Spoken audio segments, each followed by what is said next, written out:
Bien, continuando con las clases de la asignatura de metodología de investigación, mis queridos amigos y amigas, el marco teórico, ¿qué viene a ser?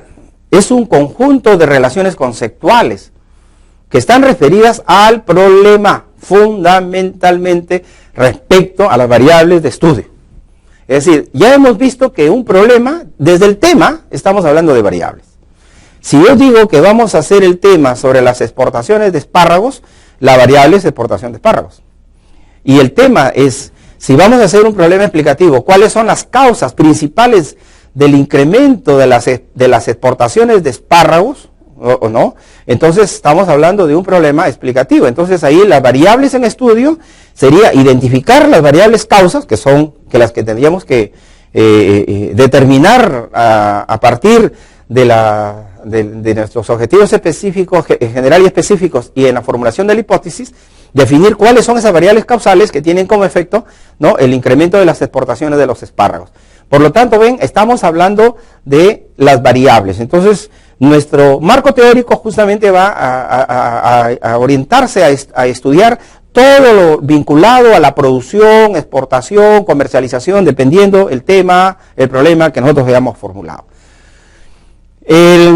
Por lo tanto, el marco teórico, si tenemos que referirnos al problema y respecto a las variables en estudio, lo tenemos que hacer a partir de la revisión de la literatura que ya hemos tratado en la unidad anterior y adoptar una perspectiva teórica a partir de ello. ¿Para qué es importante estos dos puntos? Porque la revisión de la literatura y la adopción de una perspectiva teórica lo que nos va a ayudar es a construir el primer capítulo que tiene el marco teórico, porque vamos a ver ahora que el marco teórico está compuesto por 3 subcapítulos. Uno de ellos son los antecedentes de la investigación. Entonces, ¿de dónde vamos a obtener los antecedentes de la investigación? Es decir, ¿cuáles son todos los hechos antes que nosotros iniciemos la investigación? ¿Quiénes han investigado antes que nosotros y sobre qué han investigado? Eso lo vamos a lograr solamente conocer mediante la revisión de la literatura. Por lo tanto, los antecedentes significan buscar qué resultados han habido de otras experiencias, ¿no? ¿Qué otros resultados de experiencias con relación a ese problema que nosotros estamos investigando, no con relación a otro problema? ¿Qué publicaciones hemos encontrado sobre el tema, sobre el problema que estamos investigando? Y ya hemos dicho que las publicaciones tienen que tener varios criterios, entre los cuales la actualidad, por ejemplo, ¿no? Artículos, análisis y reflexiones sobre los temas o el problema que hemos investigado y lo que se ha hecho al respecto. O sea, ¿qué se ha hecho con relación a ese problema que nosotros vamos a investigar? O sea, ya se encontró la solución, ¿para qué seguimos buscando de repente hacer un problema que ya fue resuelto, ¿no? Entonces, eso nos va a ayudar el marco teórico a reformular, replantear, reconstruir el problema o de repente formular un problema distinto, ¿no? Porque si ya el problema ya fue resuelto y el problema ya no es necesario perder más tiempo investigando algo que ya fue investigado, entonces tenemos rápidamente que cambiar de problema o replantear nuestra investigación, es decir, empezar otra vez desde qué tema, qué problemas, y etcétera, etcétera. Por eso es importante el marco teórico, porque el antecedente nos va a decir a nosotros cuánto ya se ha hecho sobre eso o cuánto falta por hacer y poder nosotros tener una referencia al respecto. Cumplir esta parte de los antecedentes, entonces ya nosotros podemos ir a construir el segundo subcapítulo del marco teórico, que es el sustento teórico de nuestra investigación. ¿Qué viene a ser el sustento teórico de nuestra investigación? Es identificar los elementos teóricos que están relacionados con el tema, con el problema de investigación. O sea, ¿cuáles son los elementos teóricos que están relacionados con cada una de las variables de nuestro problema en estudio?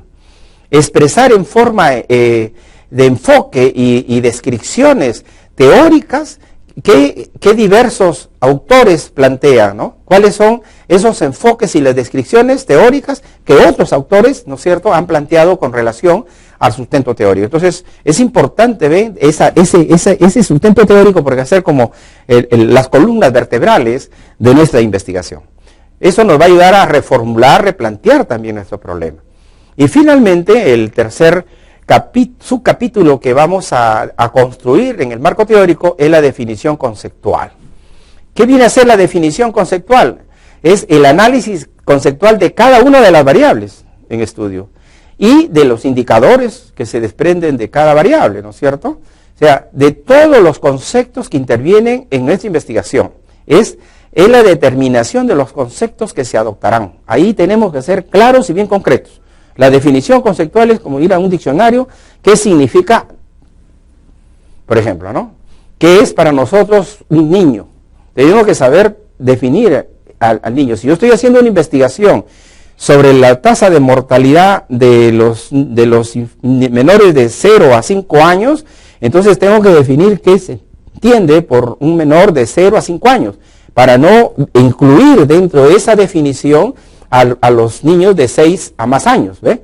Entonces, tenemos que ser muy claros en eso, ¿no? O sea, la definición conceptual es importantísimo, porque cualquier persona, cualquier investigador que quiera conocer sobre lo que nosotros hemos hecho, estamos desarrollando, va a poder comprender la profundidad de nuestra investigación a partir de la definición conceptual. Porque si nosotros no definimos conceptualmente lo que estamos investigando, pues cualquier supuesto puede darse a partir de personas e interpretar de una manera muy distinta a la interpretación que hemos tenido nosotros al respecto. Por lo tanto, el marco teórico, en forma clara y concreta, desempeña una serie de funciones. Las más importantes que vamos a mencionar ahora es, por ejemplo, que ayuda a prevenir errores cometidos en otros estudios similares. Es decir, al buscar antecedentes a través de tesis, ¿no?, monografías, publicaciones que haya, revistas, artículos científicos que hayamos consultado, PDF a través de electrónicos, vía internet, ¿no?, de diferentes instituciones públicas, privadas, universidades, etcétera, ¿no?, vamos a poder identificar, ¿no?, cuáles han sido los errores que se han cometido en esos estudios y orientar de cómo realizar nosotros nuestro estudio, ¿no? La función del marco es que nos va a guiar para que se centre en su problema y no se desvíe el tema, ¿no? O sea, nosotros estamos estudiando el tema A, entonces tenemos que orientar todo hacia el tema A y no hacia un tema B, C o D o X o Z, que no sabemos de qué se trata, ¿no? Y que conduzca al establecimiento de la hipótesis, porque vamos a ver ahora que, así como hemos visto la relación intrínseca que hay entre el tema y el problema, hay una relación muy fuerte entre lo que es el problema y lo que es la hipótesis, ¿no es cierto?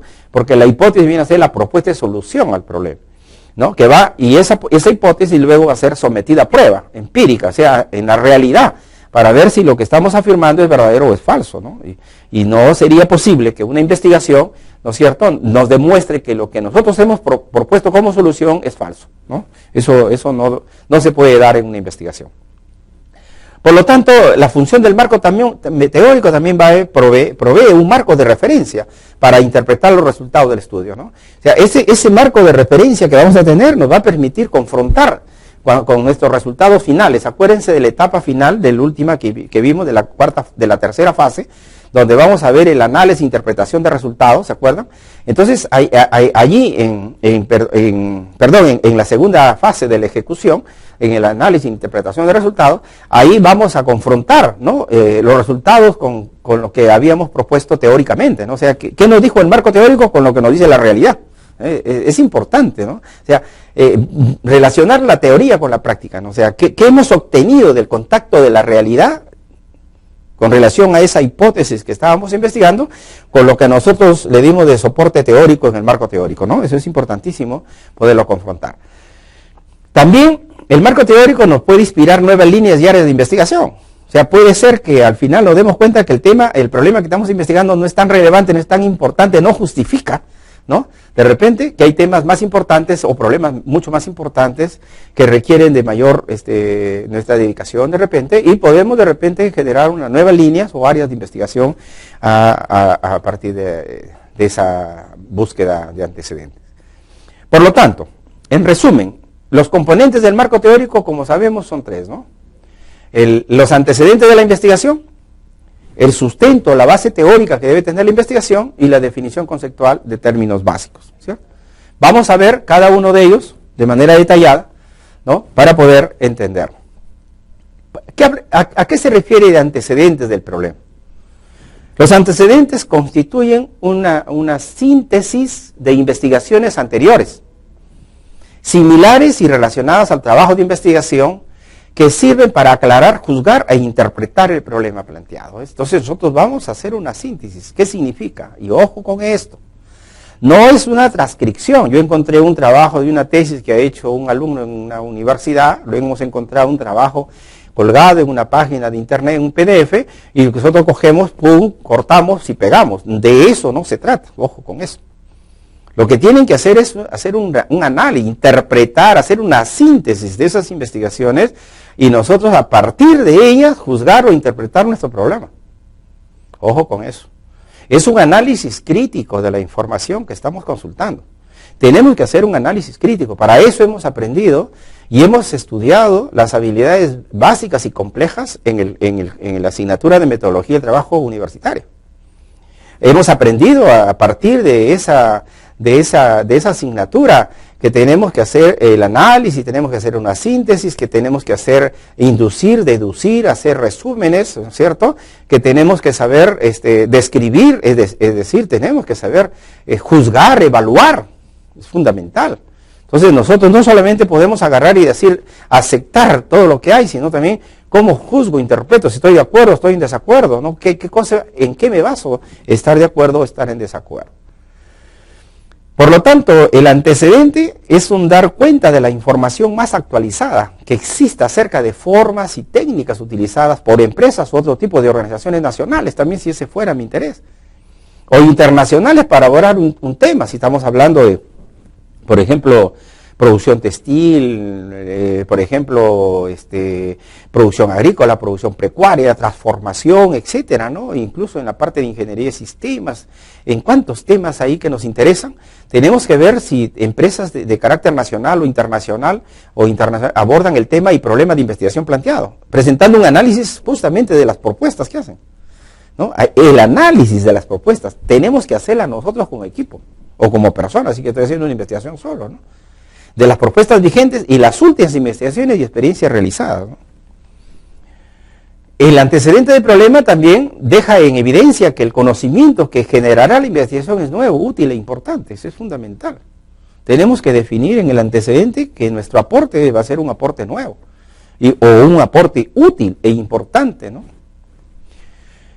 Tenemos también que ver en el antecedente, permite delimitar finalmente el problema, ¿no? O sea, si nuestro problema no está bien delimitado, todavía sigue siendo muy general, al revisar los antecedentes del problema, nos va a ayudar a delimitar el problema y establecer el marco referencial para poder contextualizar la investigación y focalizar la problemática dentro de un conjunto de conocimientos sólidos que orienten la búsqueda, ¿no?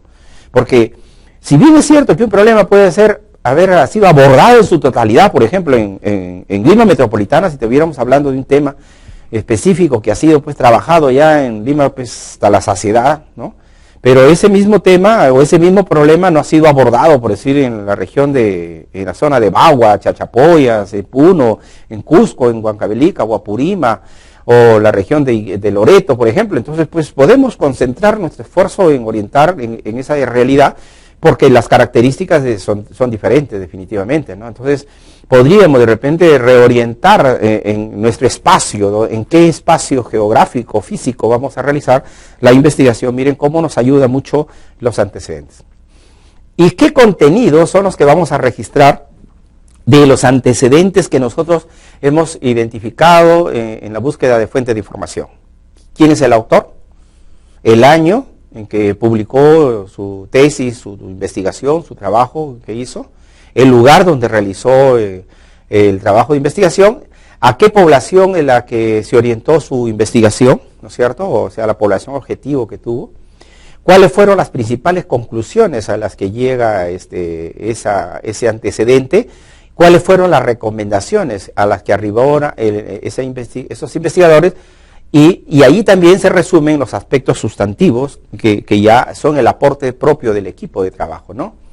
Y finalmente los resultados de dicha investigación que hemos consultado. O sea, son 3 elementos claves, ¿no? ¿Qué autor, el año, el lugar y la población? Las conclusiones y recomendaciones a las que llegaron con ese trabajo y finalmente cuáles fueron los resultados o las propuestas de esa investigación, ¿no? Eso es importante por cada antecedente. Y generalmente los antecedentes, retrocediendo un poco hacia atrás, los antecedentes, igual como vamos a verlo en las bases teóricas, están orientados a cada una de las variables que están en estudio. Si vamos a suponer que mi investigación involucra a 3 o 2 variables, entonces hay que buscar antecedentes de cada variable: autor, año, lugar, población, conclusiones, recomendaciones, resultado de la investigación por cada variable. Por ejemplo, si una es producción y la otra puede ser comercialización de espárragos y la otra generación de empleo, por ejemplo, entonces estamos hablando de 2 variables de las cuales tenemos que buscar antecedentes, sobre generación de empleo, ¿no? Y sobre producción de espárragos, por ejemplo, ¿no? Entonces, todo eso es importantísimo tenerlo muy claro en los antecedentes, ¿no? Lo que es la base teórica o el sustento teórico viene a ser el conjunto de conocimientos científicos que están referidos a la variable o variables del problema de la investigación, ¿no es cierto? Para su elaboración es necesario realizar la recopilación y un análisis crítico de la información que sea de interés. ¿Y estas de dónde van a ser extraídas? De libros, de revistas u otros documentos, ¿no? De ahí tenemos que sacar nosotros las bases teóricas o el sustento teórico de la investigación. Por lo tanto, para construir las bases teóricas hay que identificarlas en las fuentes correspondientes, ¿no es cierto? Tenemos que seleccionarlas y tenemos que analizarlas. Luego, ficharlas y registrar los contenidos pertinentes de acuerdo al estilo de citas bibliográficas que se ha asumido. Respecto a las fuentes electrónicas, se debe precisar que las fuentes confiables son las que se encuentran en formato PDF, por lo que se recomienda identificar este tipo de archivos electrónicos. Esto es importante. No es cualquier información la que podemos bajar de una fuente electrónica.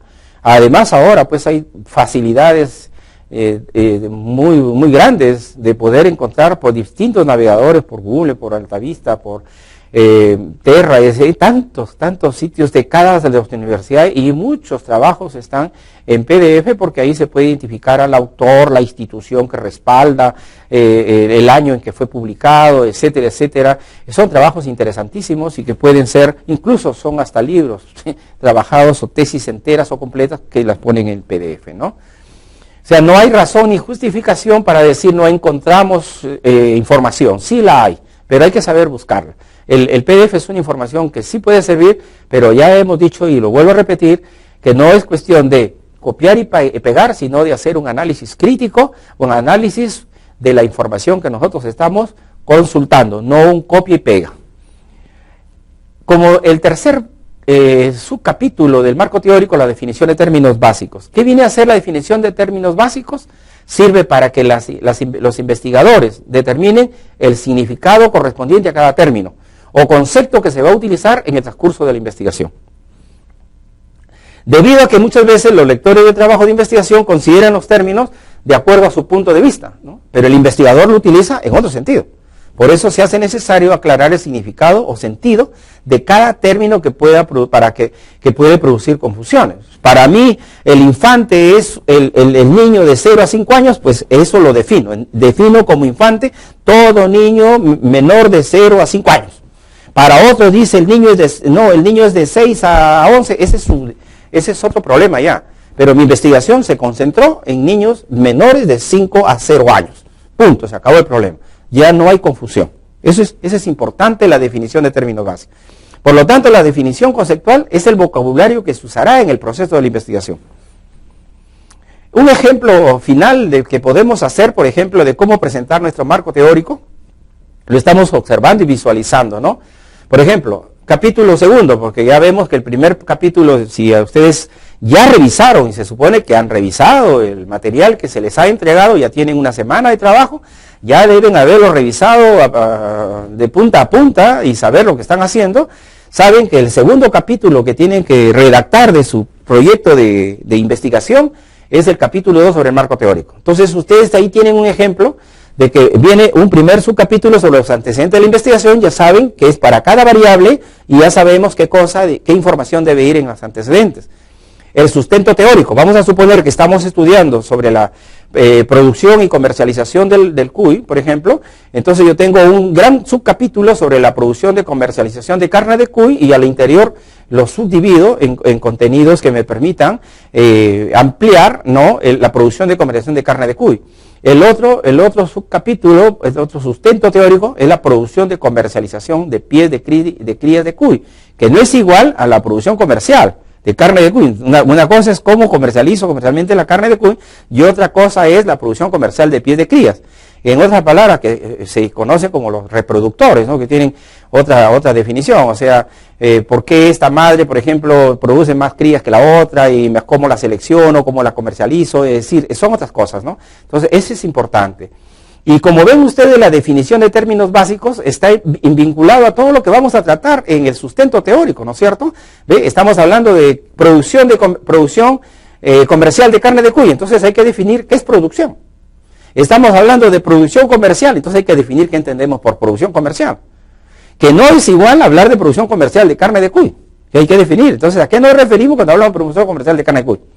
¿Cierto? La producción comercial es un término mucho más general y la producción comercial de carne de cuy es más específico. Y luego estamos viendo la producción comercial de pies de crías de cuy, también hay que definir, ¿ven? Entonces, son ejemplos sencillos y simples de cómo nos podemos elaborar nuestro marco teórico. Como ven ustedes, no es algo complejo, es algo simple, no es difícil de hacerlo, simplemente vocación, trabajo en equipo y mucha dedicación y búsqueda de muchos antecedentes para poder nosotros hacer un buen trabajo de investigación y tener un buen sustento teórico de nuestro trabajo, de nuestro problema, ¿no? Entonces, pasamos en este momento un breve descanso para poder tratar el tema 2 que nos corresponde hoy día.